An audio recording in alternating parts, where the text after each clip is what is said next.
Congressman Ron Paul was one of the surprises of the 2008 presidential campaign. He attracted a passionate following, including many younger voters. An actually 75-year-old congressman from Texas is back in the race for the 2012 election. David Brody has this look at the candidate and what he stands for. Ron Paul may not have the presidential look or the campaign machine, but what he does have is a movement.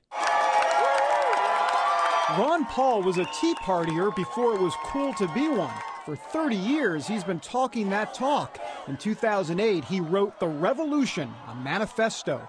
And a year later, the Tea Party popped up and invaded the GOP. When I go to the Republican meetings, there was a time when they didn't invite me to the Republican meetings, but now I go and a lot of times they look like my rallies. His supporters are passionate, to say the least, and some might call them rabid. Just this week, an online fundraiser called the Revolution vs. Romney Care raised $1 million in one day as they slapped the big government label on Mitt Romney's Massachusetts health care plan. Paul's money bombs, as they are called, get results. In the 2008 campaign, one day's effort raked in $6 million. While still dubbed as a candidate who can't win, Paul thinks the landscape has changed. If you ask me if that is true, I would say, yeah, partially so. More true 4 years ago than now. But, you know, we had a campaign, things shifted 4 years ago. I was either excluded or laughed at and sometimes booed, but not in the last 4 years. Paul's economic positions clearly resonate with all the attention on the country's deficit, but his non-intervention foreign policy is outside of the GOP mainstream, especially his hands-off approach to Israel. For that matter, Paul wants the government to pretty much stay out of everything. He's earned the nickname Dr. No because he says no to virtually all federal government spending. He positions himself as the guy who would cut the size of government more than any candidate out there. I think foreign welfare and corporate welfare and bank bailout welfare and all this kind of stuff, we can save a lot of money that way without doing all the social programs. But eventually it all has to be cut, you know. But I think I can come across a little bit more compassionate than some people think I am. Paul typically polls around 10% or so. It's roughly the middle of the pack. So even if Ron Paul never becomes president, who knows? There may be a senator out there who just happens to be his son, who might inherit the movement. If there's never a President Ron Paul, there may be a President Rand Paul in the future? Time will tell. For now, though, Ron Paul and his revolution march on. David Brody, CBN News, Washington. We're going to be bringing you profiles of all the candidates so that you can make informed decisions. You can keep up with it with the latest from David Brody by checking out the Brody File on CBNNews.com. Lee Webb has the rest of our top stories from the CBN Newsroom. Lee? Gordon, this Sunday, Turkey will hold elections that many analysts believe could have a profound impact on the U.S., Israel, and the Middle East. The outcome may determine the influence that a more radical form of Islam has on the region. Chris Mitchell has the story now from Istanbul. Turkey is in the final days of a campaign that will affect one of the U.S.'s biggest Middle East allies for years to come. The elections center around one party and one man. Here in Istanbul, it's hard to escape posters of Turkish Prime Minister Erdogan, the head of the ruling Islamist party called the AKP. Polls point to a sizable victory by the AKP, and that would mean the third straight election win for a party that's worked hard to make one of the most secular Muslim nations in the earth more and more Islamic. Political adversaries say the world is finally seeing the real Erdogan. CBN News found the #2 man in Turkey's main opposition party campaigning in Istanbul's main square. The dear Prime Minister in America and Europe was very popular, and they supported him in 2004 and 2007. And his mask looked very liberal. But now, they see that he is not liberal. He is restricted freedom. And the journalists can't express themselves because of the Prime Minister. Therefore, the mind of Erdogan is fascist, and it is a dictatorial regime. Some accuse the AKP of using democracy to gain power and then limit freedoms. We asked Erdogan's second-in-command about those charges. Some people might not enjoy the fact that Turkey is becoming a stronger country. We can understand their feelings, but Turkey is becoming more and more democratic every day. But if Erdogan's party wins a majority of seats in the election, Some fear he'll rewrite Turkey's constitution, set up a presidential system, and consolidate his power. The AKP party is closely linked to the worldwide Gulen Islamic movement, and some even feel he hopes to reestablish an Islamic caliphate with Turkey as its head. Whatever the outcome of Sunday's elections, Turkey will be a different country come Monday. What kind of country is still to be decided. That's why many Christians in the Middle East are praying for Turkey and the future of the region. Chris Mitchell, CBN News, Istanbul. And here at home, a federal judge has ruled that businesses can give money directly to political candidates. The Virginia judge struck down the ban on those contributions in a case 2 weeks ago. The Obama administration, though, asked the judge to reconsider his decision. He did, but he upheld his ruling. He said businesses have a right to make contributions to candidates because they're a form of free speech and protected by the Constitution. For more on this story, let's go back to Gordon. Well, we've got Jay Sekulow with us from the American Center for Law and Justice.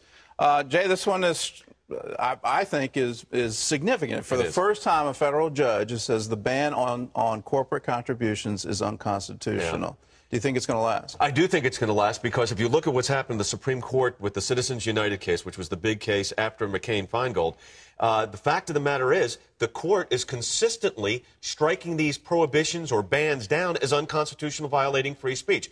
Mostly because Justice O'Connor was on the court during the McCain-Feingold cases. I was one of the lawyers that argued McCain-Feingold, and she is now off the court. And the replacements have been Alito and Roberts and so forth. So the court's gone better on free speech when it comes to election law, and they're protecting the speech rights. So if McCain-Feingold, for instance, which was the huge case, the bipartisan campaign finance case, if that case were decided today, it would have come out completely different.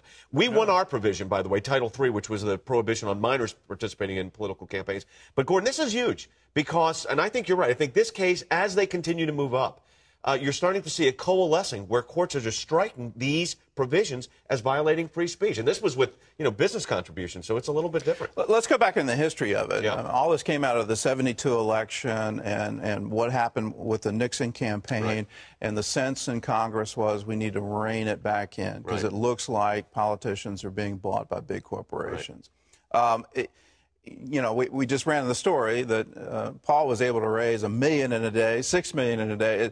Are we still in that same kind of environment that we have to worry about big corporations buying candidates? Well, it was a couple of things. It was the big corporations buying candidates, what was called conduit giving, which was there'd be limits put in place, and then people would give around those limits. But you know what? The overreach here, though, is they do these bans. Instead of saying, we're going to limit it to X, Y, or Z or a certain amount, they'll say complete prohibitions. And there's a significant constitutional difference between a limit, which may or may not be legitimate, by the way, versus a complete ban. The idea that you could ban an entire category of speech, which is what the corporate political contribution ban did, is unconstitutional. Now, are there dangers if corporations can buy candidates? Sure. You've got to be careful about that. But, I really like free speech, and there's corporations on both sides of the issue, and I think the robust marketplace is better than government regulation at the end of the day. Can't you solve the buying a candidate problem just by disclosure? Of course. And that's the interesting thing here. They will say that there has to be the least restrictive alternative whenever you're dealing with free speech. What's the least restrictive? Well, the least restrictive would be disclosing who the donor is. That's, not unusual. We have to, look, as individuals, we have to do that on federal election campaigns. Why not do that at the corporate level instead of a ban? So I think the reality is, and I think what the courts are quickly realizing, and those that are opposed to corporations participating in the free speech process, is that the days of prohibitions on free speech of corporations is over with. And in a sense, it's the Supreme Court's earlier decisions which said corporations have free speech rights too because they have to engage the marketplace. Right. So this idea that this is some kind of new idea, that's not true at all. It's been recognized for over 40 years. There's an argument within the free speech, and just for clarity, I'm in favor. I'm in favor of robust market, and everybody gets to participate. There's an argument that by limiting and prohibiting corporate contributions, you've actually created the lobbying industry. Sure. And that is a shadow thing where you don't know what's going on. There is no disclosure required. It's all underground, and it's who's got the influence within the Beltway. Exactly. It's almost like a shell game. In other words, I can't do it directly. Therefore, I hire a lobbying group that I pay hundreds of thousands of dollars or millions of dollars to, and they get my information to those same candidates who then also make contributions, have their friends make contributions. So I think, I'm with you. Remove the restrictions, stop the shell games, let them engage it directly, because there are going to be corporations on both sides of issues. But why should they not be able to protect their own political interests, which affects their business, their employees, their staff? I think they should. Do you think Congress is going to get into the act now? There's also another argument that all the campaign restrictions passed in the 70s were incumbent protection acts. Yeah. That when you limit contributions to $2,000 to an individual, you prohibit corporate, you create this sort of PAC environment. Yeah. The PACs the lobbyists, the PACs will support the incumbent. They will not support the challenger. It's interesting. So you've created I get to stay in office the rest of my life. They used to call it the Incumbent Protection Act. I mean, because in reality it did, because your ability to challenge the incumbent when you've got these really significant restrictions was very difficult. So I think, but Congress is going to have to tread carefully here, because you always have this call for reform. But I think between now and the next election, nothing happens on a whole host of issues, including this one. And the courts are not hospitable to congressional oversight here to the significant degree that the initial bipartisan campaign finance reform tried to get in place. I think those days are done, at least for now. Now, the Supreme Court, another change in one justice, and you could have a whole different story. But right now, I think we're okay. As this case moves forward, could this literally break through all of that and put the whole Federal Election Commission regulations at I think you're exactly correct, and it will probably come down to, when you argue the case, you've got to, you always argue to 9, but you got to argue to 5.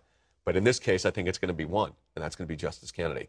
But Justice Kennedy has not liked these restrictions on speech, so I'm optimistic at the end of the day that these restrictions go. And if there are other things that need to be put in place, like disclosure, fine, do it. But this idea where you silence the corporations from speaking, I think that's dangerous. I think that's why would we do that? We believe in robust and freedom and this idea that all sides can engage the marketplace. And let's stop the moving around to this group to get my point across. Believe me, the corporation's going to get their point across one way or another. Directly is better than the other. All right. Well, Jay, thanks for being with us. Thanks, and keep in mind that how much have we lost free speech in America, where you've got to run through regulations before you can even give a contribution to a candidate for office. And when we keep that in mind, we realize how far we've come. This weekend, millions of Christians are expected to take part in the Global Day of Prayer. Believers will hold public gatherings in stadiums, city squares, and parks on Saturday. It's something they've done for the past 10 years.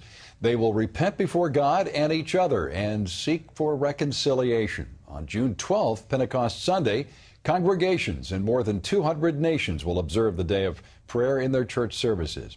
And Monday, they'll begin 3 months of service to their communities, churches working together to help the needy and restore neglected neighborhoods.